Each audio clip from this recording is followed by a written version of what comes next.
I just received my Sec 2 results. How do I choose my O-level subject combination? This will affect my choice for JC and Poly as well.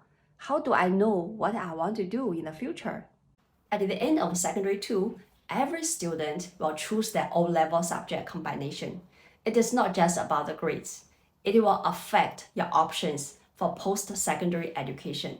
For example, if you are passionate about engineering or computer science courses at Poly and university, A Math in upper secondary is a must. But of course, not every student will land in their dream subject combination. Your choice, academic performance, subject mastery, demand, and school resources all play a part. This decision drops on your lap right after your Sec 2 results.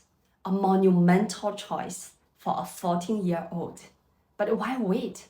Start now, in the beginning of Sec 2 or even Sec 1. Explore jobs, scan through GC and Poly courses, and uncover your interest. Here is a sneak peek at a sample O-level result. Different aggregate scores, different eligible courses. It's like a puzzle waiting to be solved. For GC aspirants, it's all about the L1 R5 score. If Poly is calling your name, brace yourself for EL R2B2 ABCD.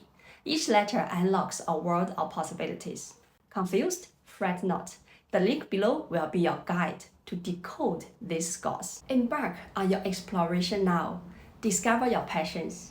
I wish you find your dream combo in Sec 3, leading to your dream school and course in post-secondary education.